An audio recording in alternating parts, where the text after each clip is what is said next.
Hi, Janice. Hello, Anthony. How are you? I am doing great. How are you? I'm well.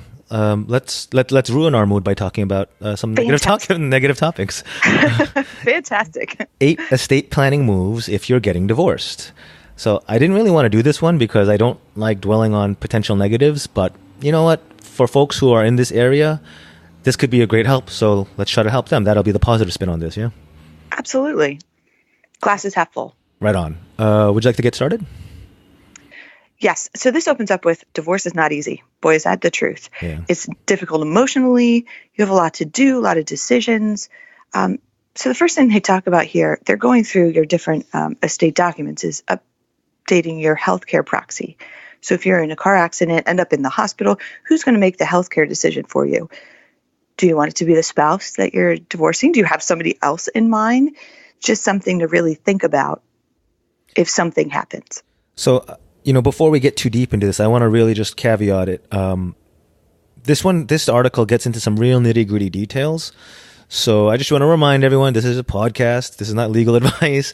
You need to talk to, if you're in this situation, you need to talk to your own personal professional advisor. If you're looking for someone, contact us through our webpage. We can connect you with someone, but this is not the advice for you particular. This is a general conversation about general concepts. Absolutely. Yes. This is one of those where it is so important with every move you make to talk to your attorney first. And in particular, everything that we cover. I think we can caveat every one of these eight estate planning moves.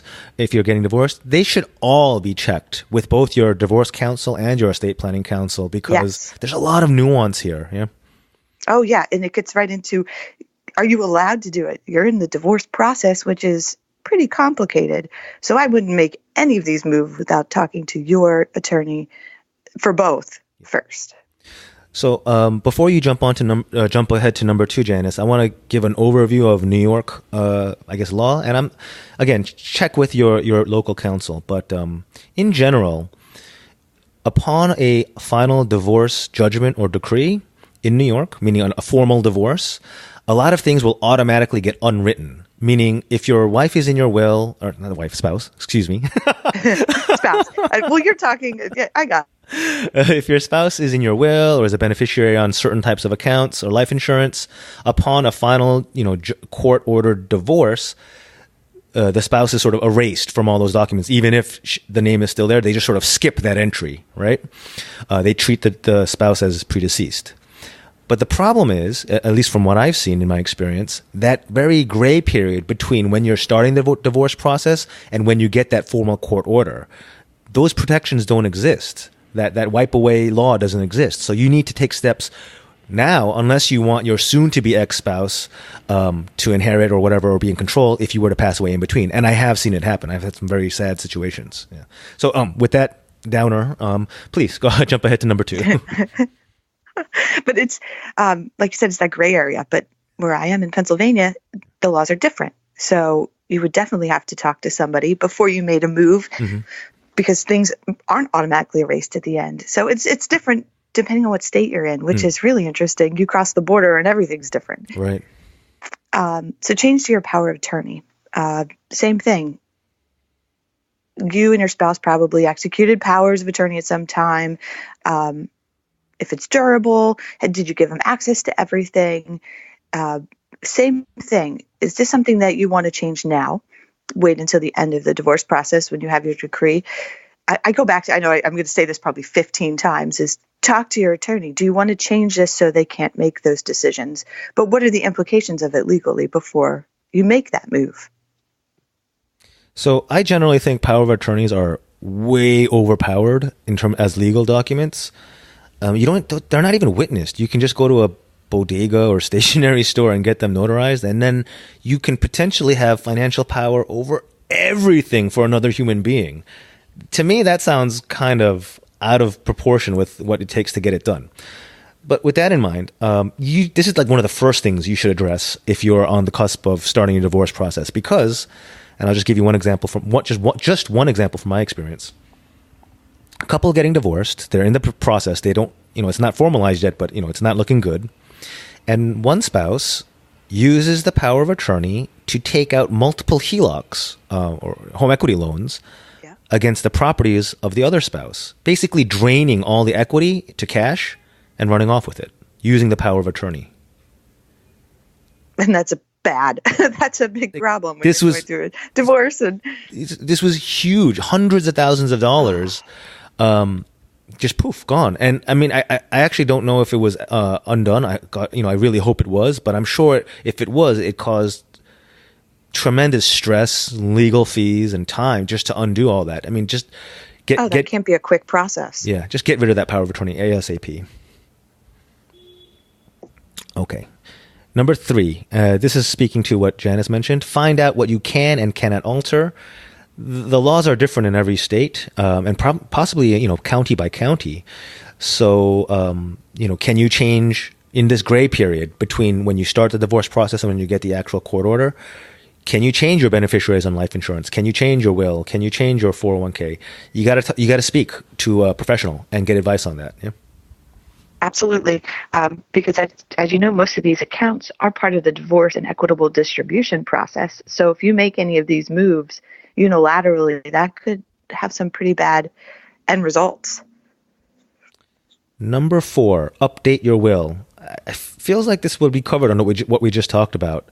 Find out if you can or can't, and then, from your professional, and then if you can, make that change during the gray period.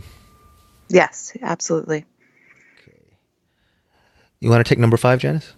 Deciding what to leave your spouse. And I read this as, again, your state has different rules about how much you must leave them. Can you take them out of the will? And I guess that kind of depends on where you're at in the process. If they're still your spouse in that gray area, or if they're no longer your spouse after. But that's still something that you would definitely have to talk to somebody about, because what if you have children? What if you still own a house together? So you really can't just say, I'm not leaving him anything because I'm really mad. But there's still, financial obligations and different things that you have to take care of. Right. Number 6, take a look at your prenup or postnup. And, I think when they say take a look, I think it means remind your existing counsel that this exists so they can review it and tell you what to do. Yes. Yeah, exactly. All right. Going ahead to number 7, amend your trusts. And I would put this in the same category of what we talked about before. Number 1, check with your counsel if you can do something about this, if you can touch it or change it during this pre-court divorce period. And then if you can, make the necessary adjustments to cover yourself so that you're not accidentally leaving everything to your soon-to-be ex, if you pass away before the divorce is finalized. Absolutely. You want to touch on the trustee part of that, Janice? Same thing. I'm sorry. Go ahead. Yeah, no, just when you have a will or trust set up and you have kids, a lot of times, you're naming your surviving spouse, or formerly surviving spouse, I guess, as the trustee, for example, for the funds that would be held for your minor kids. Like if your kids were to inherit a part of it, but they haven't reached 18 or 25 yet, there needs to be an adult who supervises that money. So the question is, okay, I've cut my spouse out of my will, but what is my relationship with her with him or her? And I keep saying him, so it's okay. Okay, cool. Yeah. In terms of our kids, I mean, will she remain their trustee? Will she remain their guardian? And that's a little dicier just because of biological issues. But will she be in charge of the money that I leave for my kids? Yeah, that's something you need to think about. Yeah.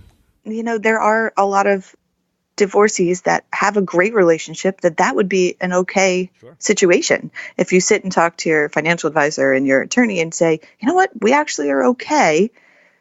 This might be the best situation. So it really may work that they're still the trustee. Just be aware that's something to think about. Yeah. Yeah. You have to, what type of relationship, what's the financial situation? There's so much that's involved with making that decision. Okay. And number 8, Janice? Revisit the plan after the divorce is finalized. So when you get the decree, it's over. I still don't think you could just make all these quick decisions. I think you should still talk to somebody. And if you're going to change beneficiary designations, because you want to make sure you might have signed a plan for it to be everything to be distributed. So you have to make sure you're going with exactly with what you signed. How is this going to end? And make sure that you're doing it correctly. So yeah, like we said, for New York at least, there's this sort of gray period between when you start the divorce process and when you get the court finalized divorce. So once it's finalized, just update everything. Make sure that the new post divorce plan is what you want. And again, I can't stress this one enough on this talk. All of this needs to be reviewed by your divorce counsel and your estate planning counsel. Yes. Yeah. Just too many moving parts, too much at stake.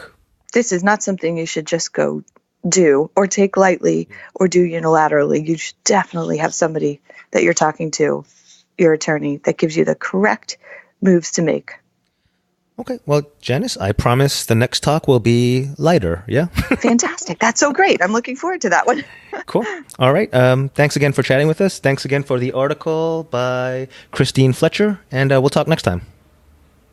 We'll talk next time, Anthony. Thank you. Bye, Janice.